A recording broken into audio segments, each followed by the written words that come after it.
The call came at 7:23 p.m. on a Tuesday while I was reviewing quarterly reports from my investment portfolio in my downtown Seattle office. I was celebrating a particularly good day. My biotech holdings had just announced breakthrough clinical trial results, pushing my net worth past the $340 million mark for the first time. "Carmen, we need to talk." My brother Diego's voice was sharp with that familiar authority he'd used since we were kids, when he'd decided who got to play with which toys or who had to do extra chores. "What's up, Diego?" "Mom's getting too old to handle her finances. Jessica and I have decided to take over her accounts, her car, everything. We're picking up her credit cards tomorrow morning." I set down my pen and gave him my full attention. "Mom's 72 and sharp as a tack. What makes you think she can't handle her own finances?" "Carmen, be realistic. She's living in that big house by herself, driving that expensive car, spending money on things she doesn't need. Someone responsible needs to step in before she makes bad decisions." "Someone responsible like you?" "Like Jessica and me, yes. We have families to think about, kids to put through college. Mom's estate should be preserved for the people who'll actually benefit from it."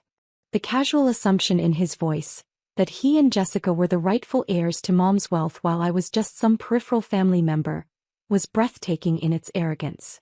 "What about Mom's opinion on this?" "Mom doesn't get a vote. We've already consulted with a lawyer about conservatorship proceedings. Her spending has been erratic and we have documentation." "What kind of documentation?" "She spent $15,000 on a kitchen renovation last month. She bought a new car in June. She's been taking expensive trips to Europe and Asia.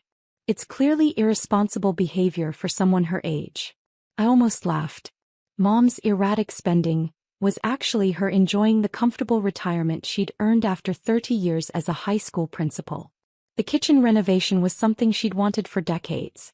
The car was a sensible Honda that replaced her 15-year-old sedan. And the trips to Europe and Asia were bucket-list adventures she'd been planning since Dad died 5 years ago. "And where do I fit into this plan?" "You don't really. You can walk. Take the bus. Figure it out. You're 34, Carmen. It's time you started taking care of yourself instead of relying on Mom for everything." The irony was staggering. Diego thought I was the family member who relied on Mom financially, when the reality was exactly the opposite. "Diego, before you take over Mom's accounts, you might want to check your own bank account first." "Why would I do that?" I pulled up my investment management platform on my computer, scrolling through the automated transfer records that had been running for 3 years. "Because the $2.3 million you and Jessica have been spending over the past 3 years?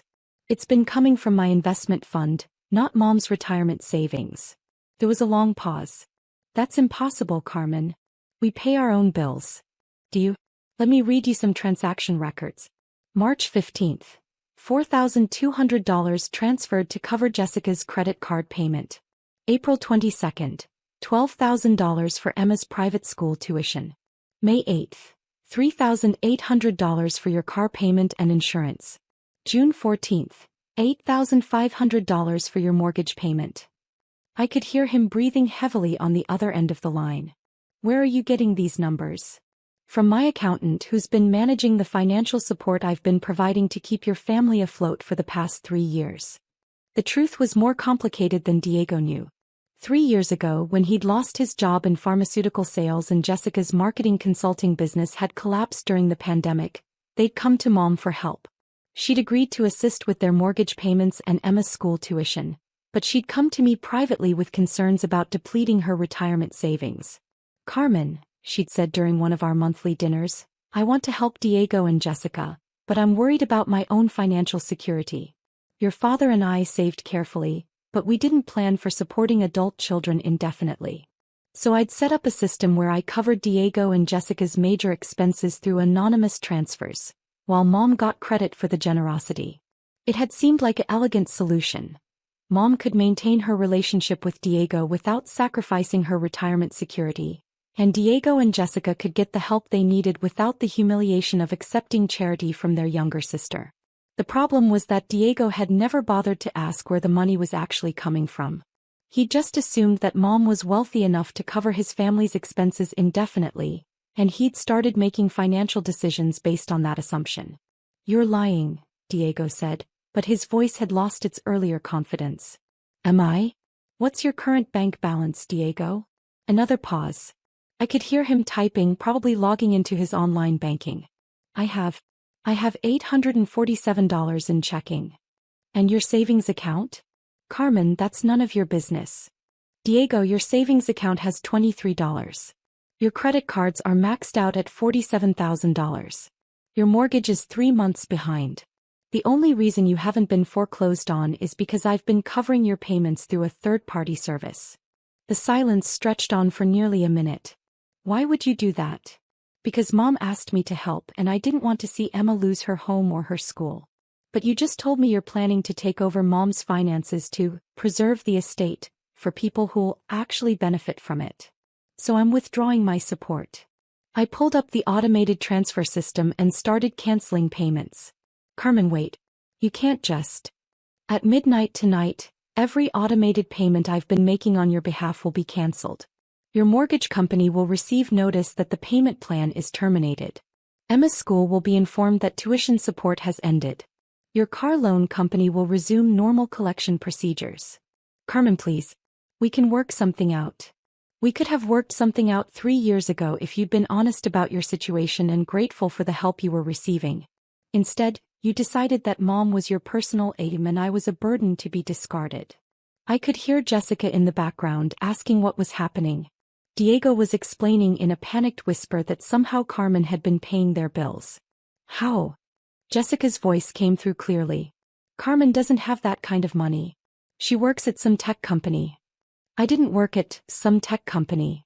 I was the founder and CEO of Rodriguez Capital Management, a quantitative investment firm that managed $2.4 billion in assets for institutional clients.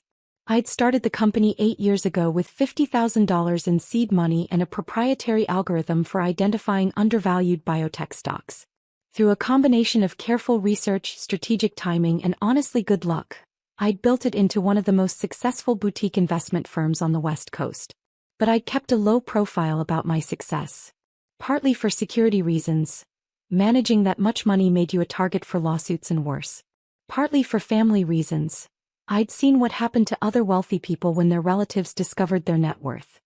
I drove a modest Toyota, lived in a nice but not ostentatious condo, and dressed like any other Seattle professional. My family assumed I was doing well enough but not spectacularly well. They had no idea that I could have bought and sold their entire social circle without affecting my lifestyle. Jessica, I'm going to explain this once, I said, putting the call on speaker. I founded Rodriguez Capital Management in 2016. We managed $2.4 billion in institutional investments. My personal net worth is approximately $340 million. For the past 3 years, I've been anonymously funding your family's lifestyle through automated transfers totaling $2.3 million. The silence was deafening. $340 million? Jessica whispered. That's the current valuation, yes. It fluctuates with market conditions, but that's the approximate number. And you've been paying our bills? Your mortgage, Emma's tuition, Diego's car payments, your credit card minimums, your health insurance premiums, your property taxes, essentially everything that kept your family financially stable. Diego's voice was barely audible. Why didn't you tell us? Because every time I tried to discuss family finances, you changed the subject or told me not to worry about things I didn't understand. You made it clear that you saw me as the little sister who needed to stay out of adult conversations. The truth was that I'd tried multiple times to have honest conversations about money with Diego and Jessica. When Diego had lost his job, I'd offered to help him find a new position through my professional network. When Jessica's business was struggling, I'd suggested marketing strategies that worked for my other clients. But they dismissed my advice as naive or irrelevant, preferring to maintain the fiction that they were just going through a temporary rough patch. Carmen, Diego said, we need to talk about this in person. This is too important for a phone conversation. No, Diego. This conversation is over. You made your position clear. You think I'm someone who can be discarded when convenient, and you think Mom is someone whose assets you can claim for your own benefit. I disagree with both assumptions. But Emma's school. Emma can attend public school like most kids her age. You can sell the house and buy something you can actually afford. Jessica can find a job that provides health insurance. You can live within your means instead of living off money you thought was coming from mom's retirement fund. I could hear Jessica crying in the background. Carmen, please.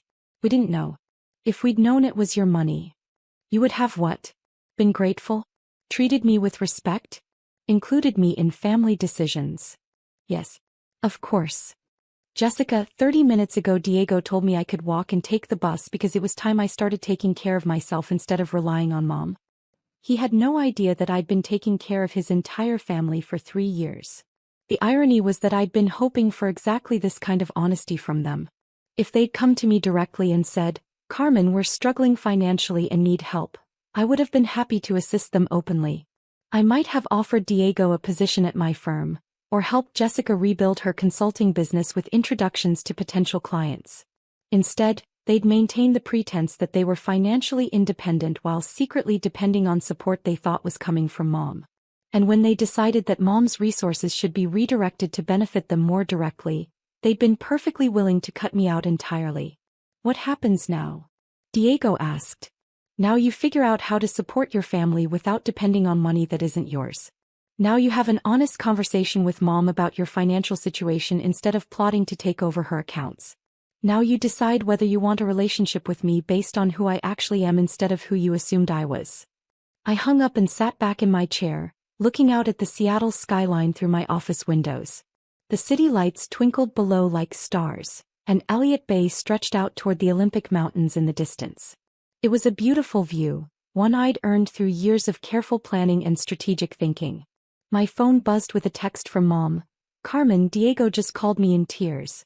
He says you've been supporting his family financially? Is this true? I called her back immediately. Hi, Mom. Carmen, honey, what's going on? Diego is saying impossible things about you having hundreds of millions of dollars and paying his mortgage. It's not impossible, Mom. It's just not something I advertise. I spent the next hour explaining my business, my success, and the financial arrangements I'd made to help Diego and Jessica while protecting Mom's retirement security. She listened without interrupting, asking thoughtful questions about investment strategies and business operations. Carmen, she said finally, I'm proud of what you've accomplished.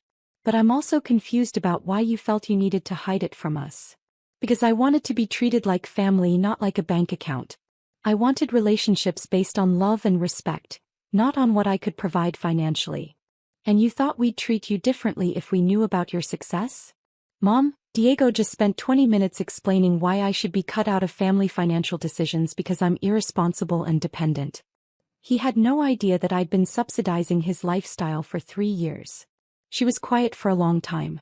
You're right, she said finally.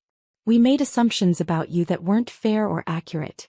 We treated you like the little sister who needed guidance instead of the successful adult you'd become.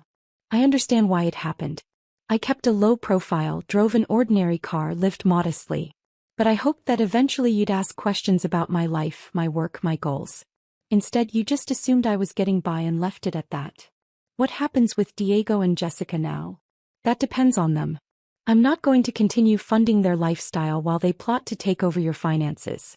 But if they can acknowledge what actually happened and approach this situation honestly, we might be able to work something out. Over the next few days, Diego and Jessica went through what could only be described as financial withdrawal.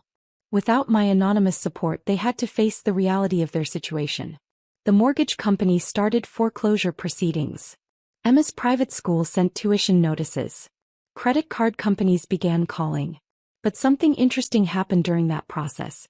Instead of panicking or making demands, Diego and Jessica started making realistic plans. Diego applied for jobs in medical device sales, using contacts from his previous career. Jessica reached out to former clients about freelance marketing projects. They put their house on the market and started looking at smaller homes in less expensive neighborhoods. Most importantly, they had honest conversations with Mom about their financial situation and asked for reasonable, temporary assistance while they got back on their feet. A week after our phone call, Diego came to my office. He looked tired and stressed but also more grounded than I'd seen him in years. Carmen, I owe you an apology. Several apologies, actually. I'm listening. First, I'm sorry for assuming you were financially dependent on Mom. You were right.